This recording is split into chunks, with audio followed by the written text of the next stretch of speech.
Bom dia, boa tarde, boa noite. Sejam todas e todos muito bem-vindas, bem-vindos e bem-vindos à segunda edição do GED, a Movimentação Internacional das Literaturas Negras e Periféricas do Instituto Gatued. E hoje, para a gente trazer uma discussão aqui, a gente trouxe o professor Carlos Rômulo. Vou ler aqui um pouquinho da mini bio dele e depois ele vai se apresentar para você.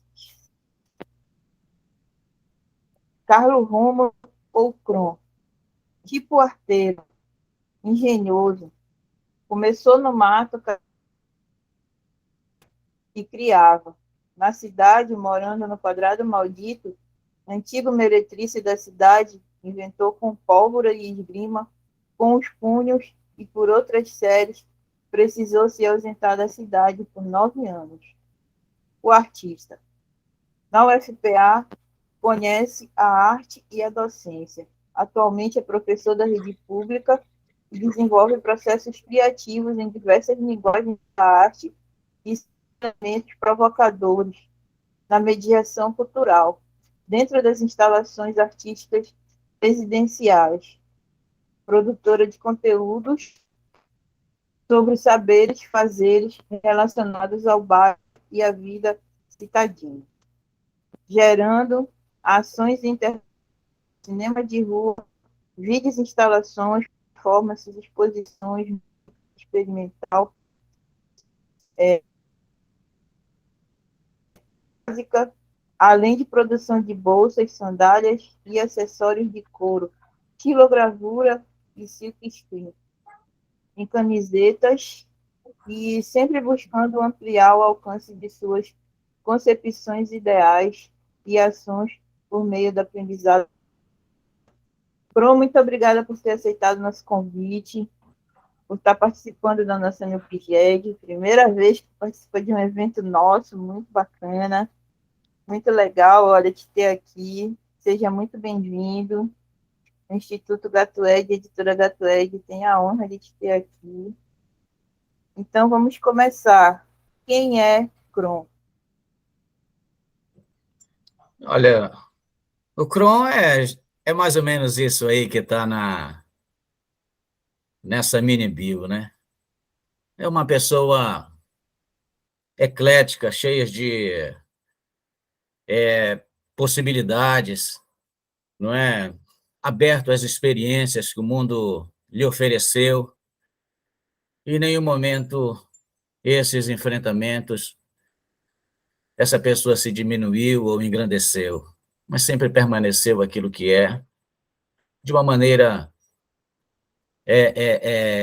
em que privilegiou sempre a artesania da materialidade do mundo, a artesania com as palavras, com o trato com as pessoas, criando espaços, criando situações onde pessoas possam realmente usufruir, né, de um espaço que é agradável para mim. Então, eu imagino que talvez possa ser agradável para outros, mas é só uma imaginação. E quando essas pessoas participam do espaço em que eu promovo, né, e eu sinto isso, que é uma satisfação comum, recíproca, isso aí para mim é aquilo que eu aprendi na universidade, né, como fala na BIOS, é aquilo que eles chamam de arte, né, mas isso eu faço a vida inteira, né, desde quando eu fazia armadilhas para pássaros, desde quando eu caçava, desde quando eu era andarilho, eu sempre tive essa capacidade, né, de chegar e me adaptar aos locais. Sempre... Vou lá comprar e volto.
Alô?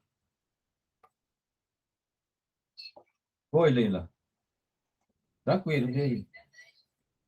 Muita água, né? Muita chuva, é muita chuva. Não, o Fernando saiu agora e disse que está se arrumando um negócio fechado aí. Mas sabe? É. Aí tu que sabe, que é dia, é sábado. Tá, ok, ok, tá.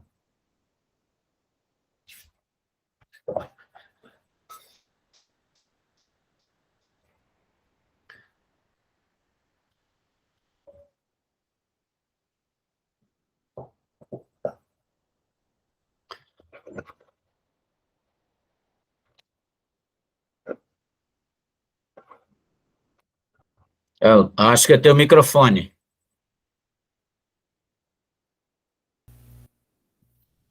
Bora recomeçar, né? Ah, vamos lá então. Até perdeu o clima da resposta, não foi? Quem é Kron? Olha, então, como eu dizia, né, e já falei, agora o Cron é diferente. Aquele Cron que falou ainda agora, Ah, antes do, antes do desse, apagão. desse, desse tilt aí que teve, era um. Agora já é outro. Esse é Sim. o Cron, né? O Cron é essa passagem, esse entremear pelas franjas do tempo, onde pesquisa o espaço e o tempo nas obras, nas utilidades em que elas podem se permitir para que possam unir pessoas e criar a mediação cultural que a gente quer, que a gente almeja. Esse é o Cron, ele está no tempo, ele é sempre essa espiritualidade da mudança. Qual é a arte do Kron? Olha, o Cron, ele, durante muito tempo, o Cron, desde quando ele se entende, né? Ele se vê como um pequeno artesão. Se a máquina de costura estava parada, ela estava servindo de caminhão para eu fazer a minha imaginação. Quando ela estava funcionando, eu estava coletando os retalhos para fazer várias outras coisas.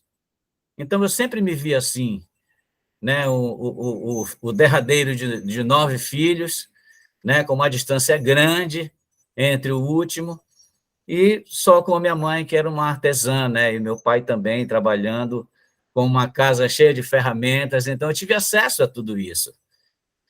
Então, para mim, esse fazer, transformar o mundo, materializar desejos, pequenos desejos, para mim isso foi sempre uma magia muito natural para mim.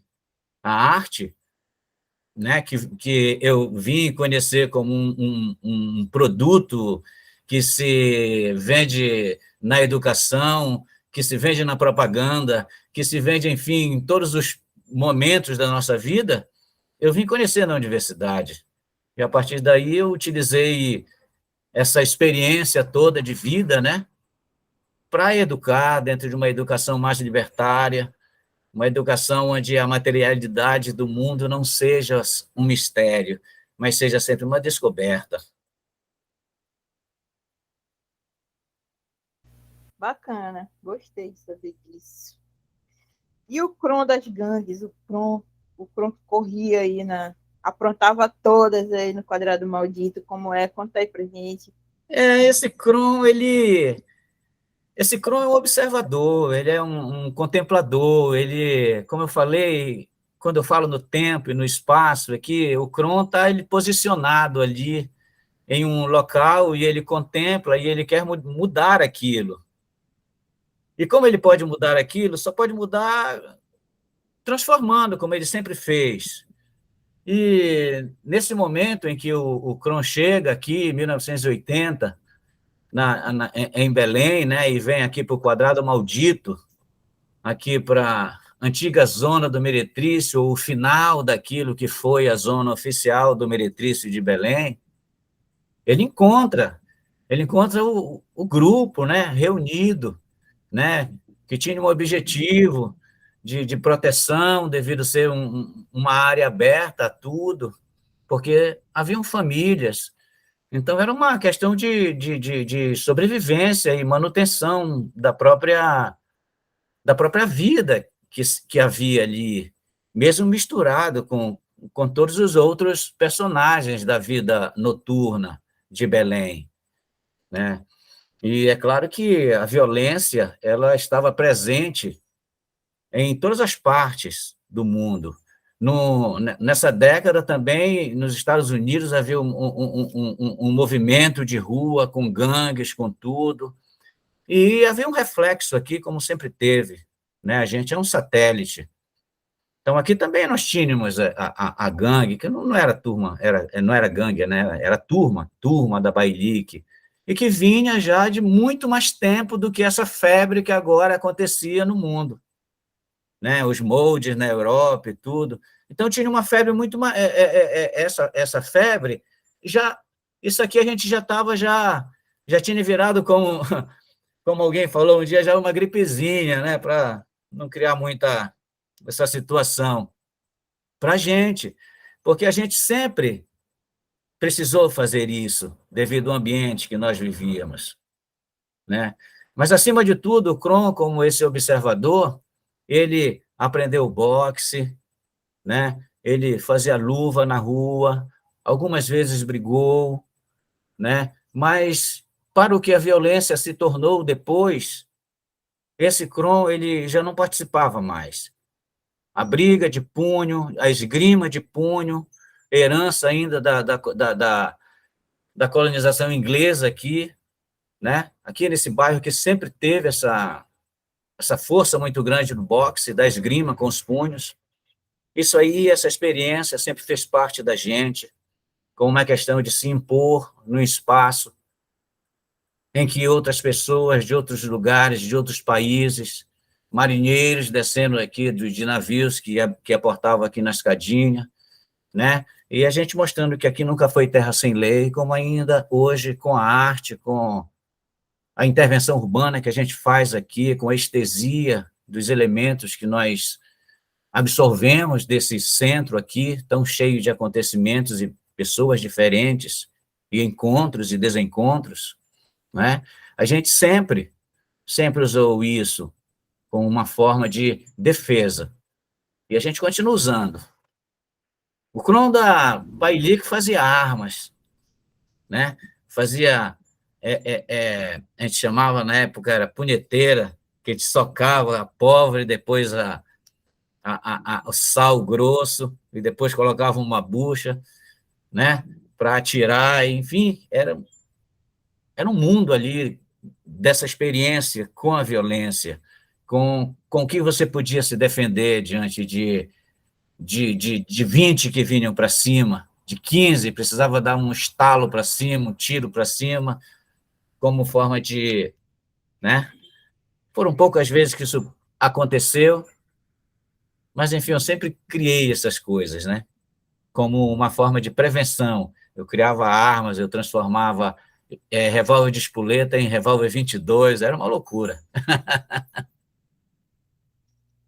Então, durante muito tempo, tu organizou o Corredor Polonês, né? Um espaço muito importante e um espaço até que faz parte da história de Belém, né? Nesse quadrado maldito aí. Conta um pouco pra gente aí essa história do Corredor Polonês, de antes e depois. O corredor polonês, ele é fruto de uma introspecção muito pessoal minha. Você imagina que eu precisei sair de Belém, né, porque a polícia estava matando todo mundo, junto com a AIDS também, estava no meio de uma pandemia também, da AIDS, né, de uma epidemia também, uma situação muito, muito ruim também, e no meio de tudo isso, a polícia também matando, né, tinha a Patam, tinha várias, tipo a Rotan em São Paulo, né, que vinha para realmente acabar com aquela Que violência era que... isso para os anos 80? Hein? Nos anos 80, isso? Isso, 80, 80. Então, aquilo ali, devido a essa experiência aí, eu tive que sair de Belém, né? Eu fui para o sul do Pará, lá eu tive uma outra experiência muito mais dramática, né? Porque eu fui para o garimpo, eu fui madeireiro, eu derrubei árvores muito, né? Árvores centenárias, né? Então era uma vida de aventura mesmo muito louca, né? Enfim, eu era como um animal.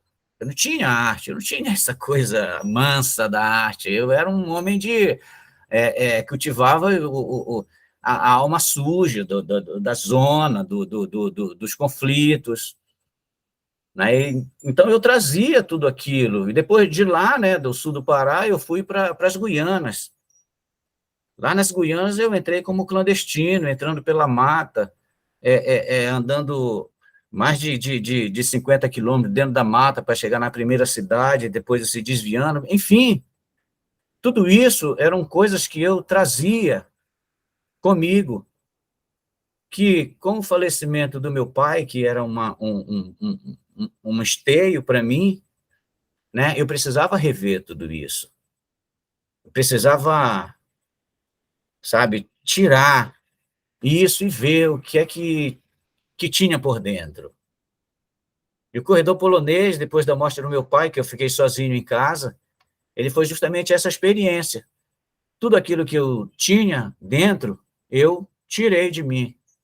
E uma das últimas coisas que foi a minha experiência derradeira nas Guianas, porque lá eu fundei uma vila de clandestinos chamada Vila do Maruim. E essa vila começou só comigo, fazendo uma cabana lá no meio do mangue, e de repente em menos de 6 meses, já tinham várias nacionalidades lá, clandestinos, porque queriam trabalhar na produção, na construção da base espacial, e rolava muita grana. E eu criei aquilo, então era tipo um prefeito lá na Vila do Maruim. É muito interessante essa experiência. E essa experiência eu trouxe para o corredor polonês. Se eu fiz barraco e os barracos se multiplicaram lá, nessa situação, agora, numa outra fase da minha vida, conhecendo já a arte, né, uma maneira mais racionalizada, eu diria assim, mas não que eu tenha me domesticado completamente, não é isso. O corredor polonês foram esculturas, foram performances, foram gastronomias, foi produção de tipos de bebidas, foi moda, foi carrancas, foi máscaras, foi música, foi justamente essas artes, as linguagens todas integradas que eu precisei utilizar para poder comunicar a mim mesmo, primeiramente, aquilo que eu trazia. E quando eu vi as pessoas ali que também... haviam pessoas que se interessavam por essa produção, porque eu juntava tudo da rua, né, cara? Tinha um lixão aqui super rico aqui no canto da General Gurjão com a Padre Prudêncio. Então, quando eu via coisas que jogavam lá, eu digo, meu Deus do céu, tá louco. Então, eu pegava tudo aquilo e transformava tudo. Né? Eu colava, eu cortava, eu tirava, eu repunha. Então, tudo. As pessoas que entravam aqui diziam assim, peraí, mas isso aqui eu posso sentar aqui ou é uma performance? Tipo assim, ou é uma pegadinha? Né? Porque cada quadro, cada canto, cada momento ali era um momento estético. Era uma experiência que você tinha com a beleza no sentido da ciência, quanto no sentido filosófico, né? Altamente sensorial. Essa experiência foi uma das experiências que realmente me deu assim uma maturidade maior nesses caminhos, né, que eu passei a percorrer depois da universidade, dentro da educação, uma educação mais libertária, como eu falei anteriormente, dentro da escola. Né? Para a escola eu levo todas essas experiências, esses fazeres, né? experiências com a luz, com as cores, com as sombras, com a escuridão. Então, o Corredor Polonês foi uma experiência que, graças a Deus, não foi só para mim, né? Foi para outras pessoas, né? Isso, para mim, me deixa muito mais feliz. Mas eu quero dizer aqui de antemão que, como a gente tem muita gravação do Corredor Polonês, né? Tem muitas pessoas que já não estão entre nós, como poetas que já se foram, músicos, mas que passaram pelo corredor e estão todos lá, né? Participando, confraternizando, compartilhando a sua poesia, a sua poética. E isso eu tenho tudo gravado, Bora organizar né? esse material. Isso, e a gente está organizando aqui, o Fernando, né? Já era para estar organizado, mas houve contratempos, mas agora a gente está organizando tudo e a gente está postando gradativamente aí, e com certeza vai ter muita coisa para a gente ver aí. Para a gente divulgar os links e assistir também. Sim, sim, sim, com certeza. Vai ser. Pronto, dentro dessa dinâmica do corredor polonês, uma coisa que. Olha, primeiro quero dizer, eu não sabia dessa história aí, drástica no Pará. Tá? É. Então, dá um filme, Faroeste Caboclo aí. Não, isso aí é um filme. Quando eu conto assim, Tu até eu duvido. já deveria ter feito essa história, tá escrito um livro, feito um roteiro, tá um filme, uma peça de teatro, um livro, um milhão de coisas, música, tudo. É, Dentro da experiência do Corredor Polonês, vocês também música, né? E vocês tinham um grupo de música lá dentro, muito que eu achava muito interessante o nome que vocês nunca conseguiram me dizer o porquê. Os feministas. Por que essa, os feministas? E a essa, música fala da música por Kron, Kron e a música. isso. Né? Essa é uma questão assim que eu sou uma pessoa, filho de nordestino. Eu adoro trocadilho, né? Eu adoro inventar palavras, inventar frases, trocar pedaços de frases por outros. E nessa época, o movimento feminista estava muito, né, muito forte, estava vindo à tona e tudo. E eu disse, poxa, isso é bacana, eu sou a favor disso. Eu sou feminista, Bom saber. né? Eu sou feminista assim, porque, olha, é, é, a minha história, ela é machista, ela é cheia de fases, porque é isso que faz o que eu sou hoje, perceber os seres, os outros, como eles são. Então, isso não é uma coisa que se fez agora, mas você vê, eu lidei com prostitutas, lidei com viciadas, né? No meio de violência psicológica, todo esse tipo de violência que hoje é destacada, eu lidei, tudo em bloco, tudo vindo junto. E eu sobrevivi, onde muitos não estão mais aqui para contar. Né? Então, isso eu carrego, isso é o meu estofo prático de vida, e que é fundamental para eu tomar as minhas decisões, fazer minhas escolhas e construir o meu pensamento e o meu olhar sobre a minha realidade que eu vivo no momento agora. Né? Então, naquele momento, aquilo tudo era novo, então eu já achava importante aquilo, porque eu convivi, como eu falei anteriormente, com a violência feminina quando ela sequer era destacada, né? Mas por ser simplesmente o que era, parece que todo mundo aceitava, É normalizado. normalizava, porque eram o que eram, né? Aqui no espaço em que estavam. Sabe lá quantos não tinha escondidos, não é verdade, nesse momento?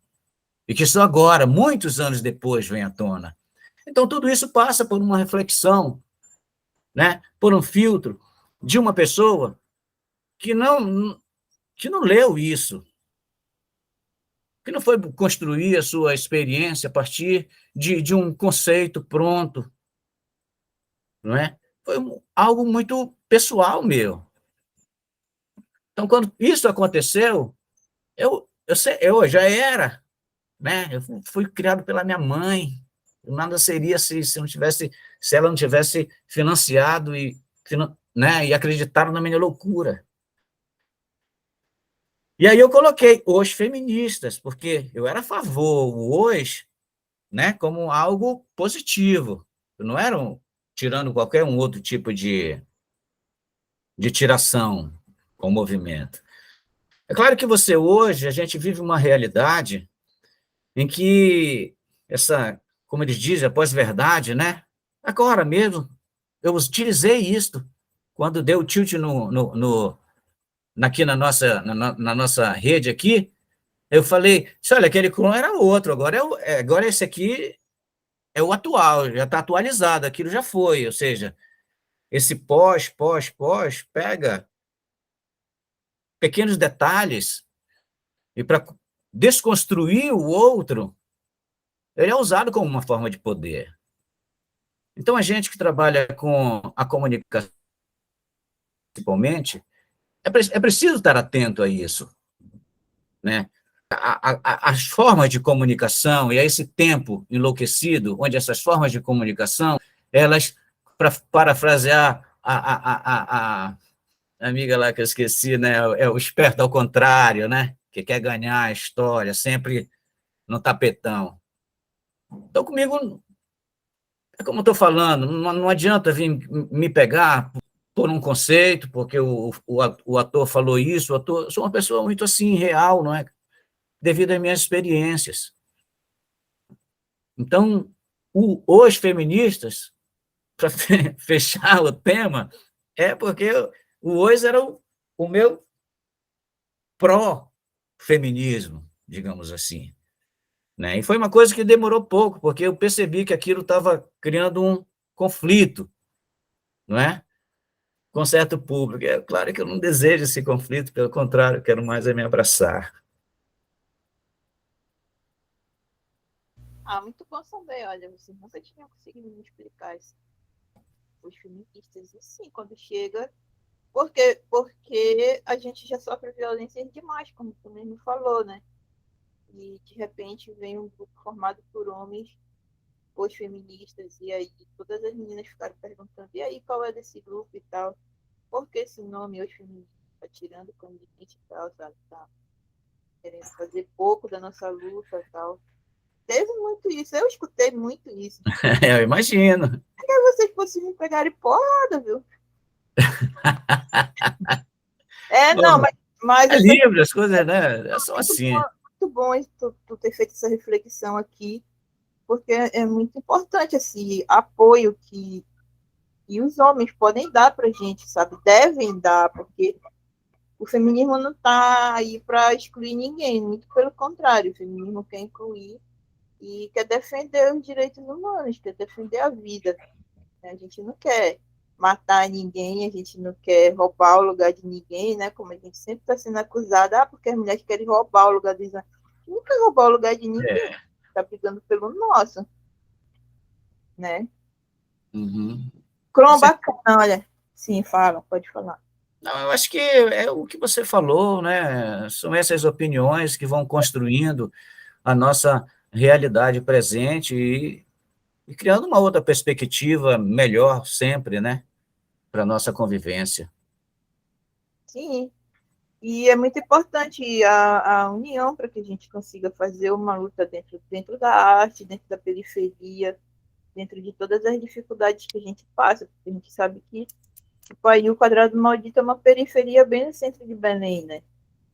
E as dificuldades estão aí na nossa cara, quando a gente faz um evento aí, que a gente senta lá na frente, que a gente olha para a rua, as pessoas estão aí, estão passando, a miséria passa na nossa cara, se esfregando o dia Exato. todo. Então a gente tem que partir para a luta mesmo, e com respeito e dignidade, usando a arte como nossa ferramenta de luta principal, né? Já que é isso que a gente sabe fazer, vamos fazer, e fazer com qualidade para as pessoas. E aí, que é uma coisa muito interessante que está acontecendo agora, nesse momento, né? Que aí na General Guion agora tem um corredor, né? O corredor polonês mudou de nome, tem agora o Ateliê Estesia, tem a Matilha 67, tem a Biblioteca CCL, anarquista, e aí é uma movimentação muito bacana que está acontecendo aí, né? E isso é muito doido. Eu quero que tu conte para a gente um pouco sobre isso, fale um pouco aí de cada espaço para nós. Assim, uma pessoa que construiu sua trajetória a partir da experiência sempre atualizada, a experiência do presente precisa sempre ir lá atrás e voltar quando fala. Então, eu quero que você me desculpe por eu ir lá atrás e voltar. E eu preciso ir lá atrás Eu agora, quero que tu nesse fale à momento, vontade. para falar disto. Primeiramente, em relação ao corredor polonês, eu recebi, a primeira visita que eu recebia no corredor polonês, eu passei mais de um ano sozinho lá dentro. A primeira visita que eu recebi no corredor polonês foi de um Hare Krishna, que depois eu vim saber que foi o Hare Krishna que trouxe o movimento Hare Krishna para Belém na década de 80, e tinha uma história super bonita em cima disso, eu não sabia. E ele morava do lado de casa. E ele passava e via o zoada lá para dentro. Uma vez ele bateu, aqui é uma oficina? Aí disse, não, não, aqui eu moro aqui, faço coisas e tudo. Aí, tu quer entrar para ver? Eu perguntei, ele entrou. Quando ele entrou, eu disse, nossa, mas você faz tudo isso aqui? E fácil, tem instrumentos aí que a gente pode ir fazendo um som aqui, experimentando coisas, porque tinha de instrumentos musicais, tinha tudo. Imagina que eu estava trancado ali. E ele me disse, olha, tu conhece a história de Krishna? Eu disse, não. Ele disse, Krishna era uma criança que pegava e transformava todo mundo. Todos os materiais do mundo, Krishna movia e transformava, e foi assim que ele foi criando tudo. Eu disse, que legal, uma história bem legal. Eu sempre fui assim, tanto que meu apelido de infância era mico, coisa de macaco, de ficar futricando, mexendo tudo, certo? Então, depois do Nakula passar por aqui, a gente teve uma experiência muito grande de religiosidade, espiritualidade na arte, né? Porque ele é uma pessoa muito culta também, e foi um ganho, tanto para mim quanto para ele, com certeza. Eu recebi outras visitas, né? E dentre elas veio o André Leite Ferreira e o Sidney, aqui, né? Que era um músico e um outro, os dois músicos, né? Tinha uma banda, e eles proporam abrir o corredor polonês para fazer um evento. Um evento da maneira como era, e que, na opinião deles, era uma espécie de um cabaré Voltaire, e eles queriam fazer essa cena. Como eu já falei anteriormente, eu quero mais compartilhar tudo, eu quero mais abraçar, quero mais que isso seja uma extensão dos meus braços para abraçar cada vez mais pessoas, né? E aí, claro, eu topei na hora. Dessa primeira, aconteceu já durante muito tempo. Corredor polonês, teve Ateliê Kron 253, teve Corredor da Amazônia, teve várias experiências neste espaço. Para agora, né, a gente ter o Ateliê Kron 253, né, que é uma ramificação do Corredor polonês, e a Matilha 167, né, que é um outro espaço que nós criamos, mais ligado à literatura, à poesia, sem deixar de lado a estesia urbana, né? Pegar os elementos urbanos, né, que estão presentes aqui, e transformá-los esteticamente, e criar mediações culturais. Daí, de repente, nós tínhamos dois espaços na General Gurjão, né? Então, era a Matilha 67, mais a literatura, e o Ateliê Kron 253, o corredor polonês, ligado à produção e experiência material de elementos estéticos para produzir espaços, né? E esses espaços, né, desenvolver mediações culturais.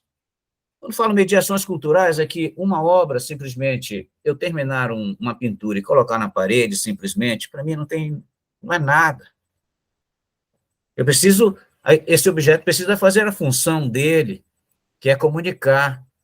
E para comunicar precisa do outro. Então, a gente precisa desse abraço, desse compartilhamento, para que a obra possa realmente existir, para que a obra seja realmente uma obra participativa, um happening constante, uma instalação fixa e revolucionária, revolutiva. Né? Isso são conceitos que a gente vai construindo, né, com esses fazeres. Então, de repente, nós temos esses dois espaços que se complementam, né, que está em construção, já que a gente trabalha o processo, o work in progress. Para nossa felicidade, eu acredito que seja, né, porque, enfim, é sempre muito bom ter mais pessoas. Mais adiante, um outro grupo, né, que também, de certa forma, tem um certo alinhamento com as nossas visões, as nossas expectativas, né, que são as expectativas mais libertárias, né, uma expectativa um pouco mais igualitárias, uma possibilidade das pessoas serem elas mesmas com as outras, sem usar tantas máscaras sociais. Né? E, de repente, nós temos essa possibilidade grande aqui. O mês de dezembro, a gente fez uma experiência boa aqui, foi muito interessante, vieram vários artistas, aconteceram sarau de poesia, né, com artistas brilhantes que vieram daqui mesmo, de Belém, né, da Terra Firme, os transeuntes que passam, porque é muito interessante a gente trabalhar a rua, né, Leila, porque você está ali com o microfone, aí de repente para uma pessoa e fica te olhando. Essa pessoa ela não está te olhando porque está te admirando, é porque ela quer participar, né? Ela quer participar.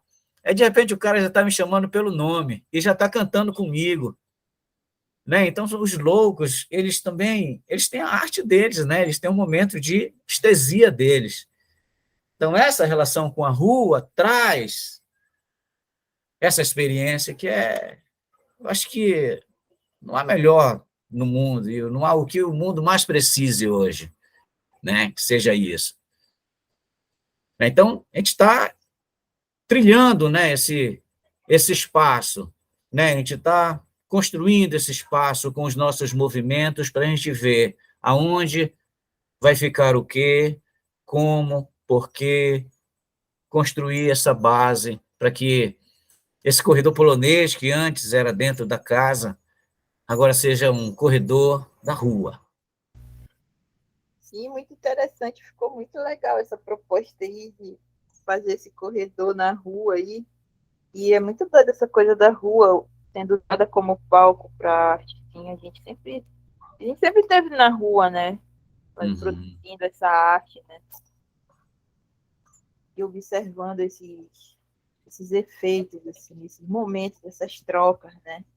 Quando a gente Sim. coloca o cinema lá, né? Que a galera, Sim, até o cinema de rua todo, né? a galera para, assim, nem que seja um pouquinho para dar uma olhada, né? Fala pra gente da proposta do cinema aí. Que o cinema, assim, o cinema, ele vem surgindo da mesma maneira como tudo veio, né? Com esses fazeres. De repente, eu descobri que se a gente colocasse uma câmera fixa e filmasse o movimento cotidiano de um ateliê, havia várias trechos, textos, frases com muito significado. E significados esses que a gente tinha ressignificado e nem percebia. E aí, quando a gente vai rever a filmagem, a gente descobre que aquela loucura de todo mundo estar tocando cada um uma coisa só, de repente tem um momento que tem uma harmonia.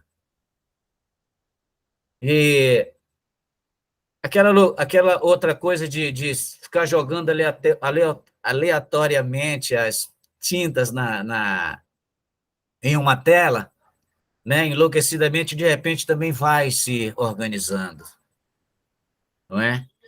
E na natureza, acima de tudo, vem um vendaval, destrói tudo, e depois vai se organizando.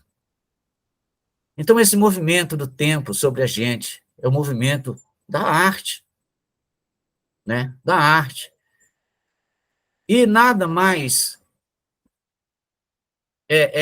mais claro para dar esse valor, a, esse, a essa sensação, a essa sensorialidade com o mundo, do que o cinema, que integra todas as artes.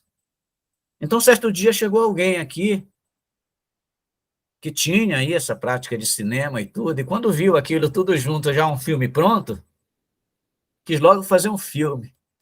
Mas eu não sabia que aquilo já era um filme. Mas ele fez o filme. Bom, depois eu descobri que era um filme, aí depois eu fiz o meu próprio filme, com parceria com o André Leite Ferreira. A origem é o fim, justamente para... É uma reflexão também, a origem é o fim. Né? Tem vários tipos de mídia, porque são trechos da nossa vivência, e esses significados colocados em encadeamento para construir, né, uma forma de ação artística e estética no corredor polonês. E dessa maneira surgiu o cinema. Daí ele foi para a rua, ele fez parte, os nossos dia a dias foram se tornando filmes. Porque se a gente já tivesse YouTube naquela época, a gente com certeza já tinha muita coisa mais postada, né? Mas só agora que veio, tal.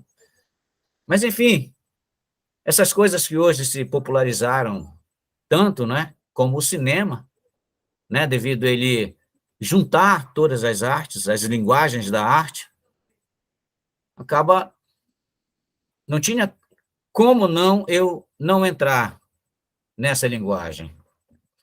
E aí eu adentrei nessa linguagem, num primeiro momento como um experimentador, fiz vários stop motion, experiências simples, né? E, acima de tudo, construindo a edição já no próprio fazer, de maneira que não pudesse mexer muito com tecnologia, ou seja, já construir início, meio e fim, já antecipadamente, já na prática ali, e só filmar. Essa foi uma experiência que eu fiz também bastante. Temos bastante vídeos assim. Mas isso foi uma coisa passageira também, algo que vem para sensibilizar a gente em relação à linguagem, né, que ela se desdobra em vídeos, se desdobra em documentário, enfim, vai se desdobrando. Né? A partir daí a gente ficou mesmo, né, com a experiência de trazer, escolher filmes regionais, filmes históricos, documentários, e passar na rua para dar essa experiência que a gente teve internamente para as pessoas que passam na rua, né? Elas veem que assistir um filme de Hollywood não é uma coisa tão de outro mundo, porque a gente pode também fazer não é de Hollywood, né? Mas, enfim, basta a gente dar o devido valor para aquilo que a gente faz. Se a gente não dá o valor para aquilo que a gente faz, a gente tem uma frustração muito grande com a vida, não é? Porque parece que é só o do vizinho que funciona, mas não é assim. O mundo hoje, principalmente, com tanta diversidade, a gente sabe que não é assim. Cada um tem uma escrita, cada um tem um desenho, cada um tem uma pintura, e essa experiência estética ela é muito pessoal. Né? Então, minha relação com o cinema é assim, a junção de todas as linguagens e transferir mais uma vez isso para a formação, né, do transeunte ou do espaço escolar. E pronto, está sendo muito bacana conhecer a tua história assim, mais detalhadamente, sabe? Muito interessante, assim. O homem que veio de lá do espaço de violência, do espaço brutal, bruto, para a arte, para a sensibilidade. E que veio aprendendo novas possibilidades de viver, né? Então, tu como professor e artista, esse cara que já enfrentou a violência, que e tem a arte como algo principal, eu queria te fazer uma pergunta. Diante desse nosso contexto, a juventude negra e periférica vem sofrendo uma violência tenebrosa, né? Eu queria te perguntar como fazer para que essa arte chegue a essa juventude e o que essa arte pode fazer por essa juventude. Olha, Leila, ela pode fazer muito. Pode fazer muito a partir do lugar em que o indivíduo está e de como a vontade dele exerce poder sobre o seu desejo de fazer as coisas. Eu não posso falar pelos outros, né? Eu falo por mim, porque quando eu escolhi a licenciatura, quando eu fui para a UFPA, eu queria mesmo era fazer coisas. E eu cheguei lá, era licenciatura. Então, eu me interessava muito mais pelas aulas práticas, porque lá eu me destacava mais. Só que eu fui percebendo que nos diálogos com os professores, com os alunos, e nas ações que nós fazíamos, nas experiências com o centro acadêmico, nas experiências com a ocupação de prédios, né, eu fui percebendo a importância de pessoas que têm esse fazer nas mãos, não é só mental, mas tem esse fazer nas mãos, né? A importância dela para a formação de um lugar melhor, né? Porque, como eu vim dessa experiência, eu não quis mais repeti-la. Daí, então, o que eu precisava fazer era pegar toda essa experiência e transformar toda em informação. Toda a informação. Então, foram vários pontos fundamentais que foram acontecendo nesse processo, de pessoas chaves que foram aparecendo no meu caminho. Pessoas chaves, por exemplo, no prédio em que eu morava em determinado ano, eu era vendedor, fazia faculdade. Eu fui vender um produto para um cliente, e esse cliente era um professor da universidade. Era um professor de filosofia. E quando eu comecei a conversar com ele, e aí eu, como vendedor, eu usava vários argumentos para convencê-lo, e ele começou a se interessar, foi por essas histórias. Daí ele me pediu para eu voltar novamente, que aí ele ia fechar. Mas era mais um pretexto para conversar mais comigo, porque ele se interessou por toda essa experiência. Da segunda vez que eu fui lá, ele já tinha separado alguns livros. Ele tinha separado alguns livros e disse, não me leva a mal, mas eu gostaria que, se tu gosta de ler, isso eu gosto muito de ler, eu leio muito. Então, eu vou te dar uns livros aqui que eu acho que é importante para ti, vai ser muito importante. E eram livros de conhecimento inicial da literatura nietzschiana, até outros, desde a Gaia Ciência, a Tragédia, né? E eu peguei aqueles livros, eu fui lendo, e realmente aquilo ali foi como algo que foi criando e encaixando várias questões que eu tinha em relação ao que eu estava absorvendo dentro da instituição.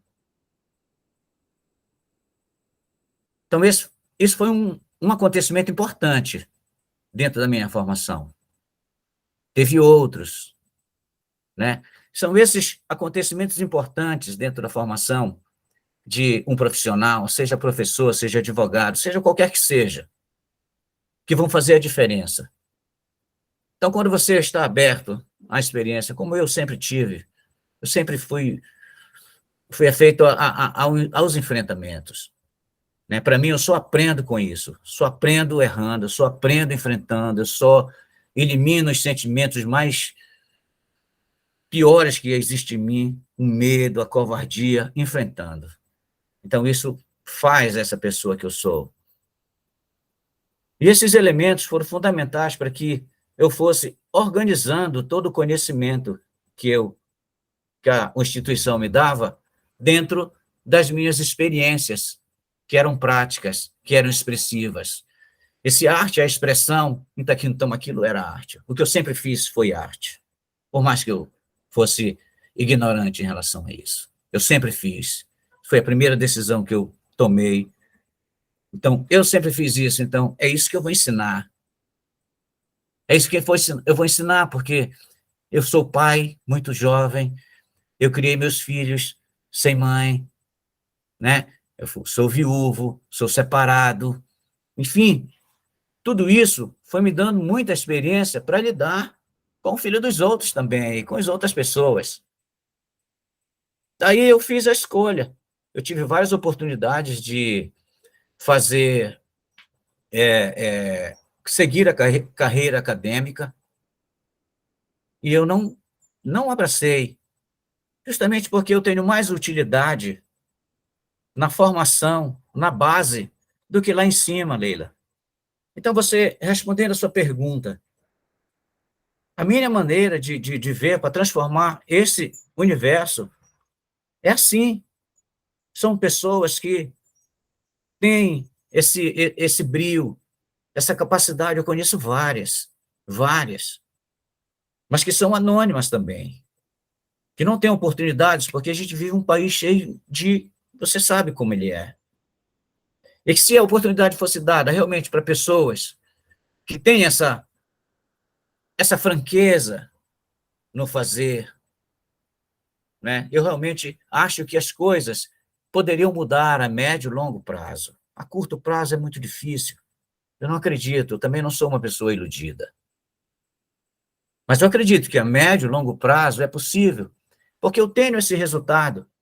Eu dou aula, eu dou formação de arte para crianças de 4 a 10 anos, 12 anos. Depois eu pego eles, às vezes, eles vão para outra escola em que eu já dou formação para alunos de 6º ao 9º ano. Então, pego essas crianças, esses jovens, são quase 500 alunos, né? E dou essa formação de arte. Essa conversa, o valor das coisas materiais para o desenvolvimento das nossas faculdades, para o desenvolvimento do nosso espaço, como produzir, como compor com tudo isso. Eu não falo de arte, eu falo de uma experiência de vida. É isso que eu passo para eles, né? Uma experiência franca. Então, eu acredito que, dessa maneira, como eu faço, acontece uma mudança. Porque eu vejo, eu tenho alunos, minhas escolas são de periferia, Jurunas, uma comunidade com uma grande parcela negra, tenho vários alunos assim, são várias situações que a gente passa com crianças, as crianças com a família, as crianças com tios, as crianças com o avô, enfim, um universo, e que a gente tem que lidar com tudo isso. Crianças com problemas especiais, autismo, tudo. Então, há uma diversidade muito grande, que eu não vejo um profissional, e mais uma vez eu não estou falando de professor, estou falando do profissional, daquilo que você escolhe e se dedica para ser, né? Eu não vejo como uma pessoa possa enfrentar tantos problemas somente com o nível didático. É preciso entrar e arregaçar as mangas e ir, né, para a experiência prática, que, por sinal, foi uma deficiência muito grande que eu encontrei na universidade. A aplicação de tudo aquilo mesmo só se dá depois de muito tempo na minha vida. Mas se dá depois de muito esforço, né, de muita luta e de muita perseverança também, porque para mim seria muito mais fácil só repetir, apapagaiar tudo. Mas não, eu acredito na igualdade, eu acredito na fraternidade, eu acredito que as pessoas podem se abraçar, eu acredito que as pessoas podem cantar juntos, e acredito na força do coletivo. Sempre acreditei nisso, né? Senão eu realmente não estaria aqui. Sozinho estaria já, ó.